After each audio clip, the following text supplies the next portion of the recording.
Good morning, Ian Crouch with your 8:30 Hunter News update. Police say the driver of a car travelling on the wrong side of the Hunter Expressway at Seahampton last night, before colliding with an oncoming vehicle, was under the influence of alcohol. It's alleged the southbound station wagon collided with a northbound SUV at about 9 p.m.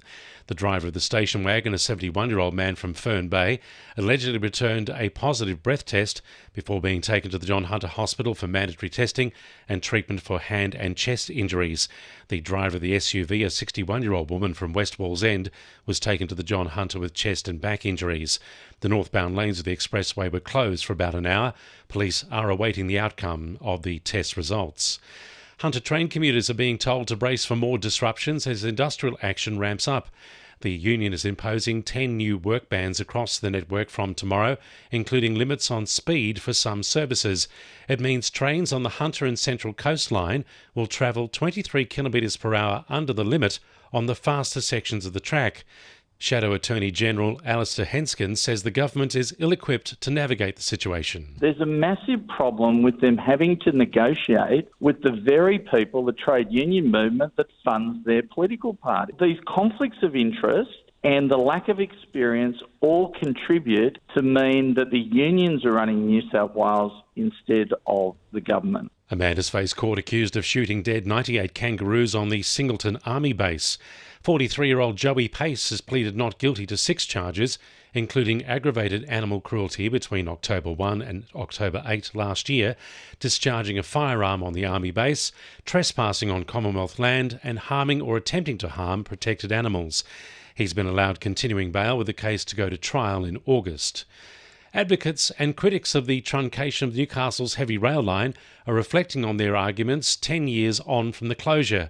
Critics say the funds spent on a light rail system was a waste and failed to bring people back to the CBD.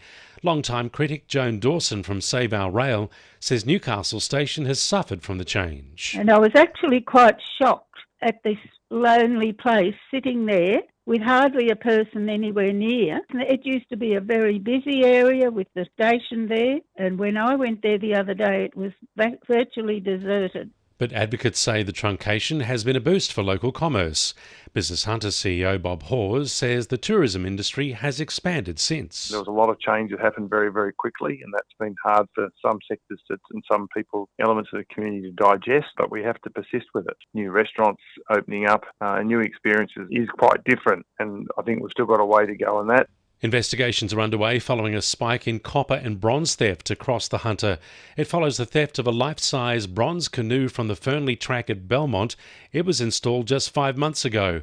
Meanwhile, Newcastle Council is considering a motion tonight to replace stolen plaques with enamel replicas. Councillor Peter Gittins says theft is occurring across the region. This is something that's happening up and down the coast, actually. The theft of plaques, commemorative plaques, bronze in cemeteries for their resale as copper. It's a crime, and it's something that has been detrimental to the historical and heritage impact in Newcastle itself. Also making news, a minor earthquake has been recorded at Tea Gardens. The magnitude 2.4 tremor was recorded at 7:30 this morning in shrubland north of the town. And a new species of funnelweb has been named at the Australian Reptile Park on the Central Coast. The big boy is equivalent to the size of a person's palm. 2NURFM Sport. The Jets will be looking to bounce back from their 3-1 loss to Macarthur when they take on Western United this Friday.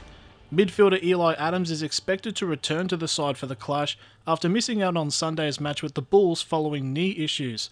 Meanwhile, defender Alex Shuznia could be out for 10 weeks as he prepares for a potential surgery on his quads. Newcastle golfer Ella Scaiswick's future is in her thoughts as the decision of turning professional comes alongside plans for 2025.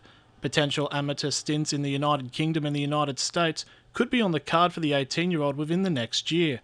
However, her focus will be on the Commonwealth and Cranbourne courses today as she begins the first of 4 days of the Master of the Amateurs event in Victoria. And former Newcastle Hunters junior Ben Simmons has finished with 14 points and 9 assists in the Brooklyn Nets' 112-111 overtime loss to the Utah Jazz yesterday. That's sport. I'm Jessie Dennett. And the winning numbers in Monday Lotto are 25, 28, 31, 37, 42 and 45, and the supplementaries are 11 and 22. And now you're up to date with the latest 2NURFM Hunter News.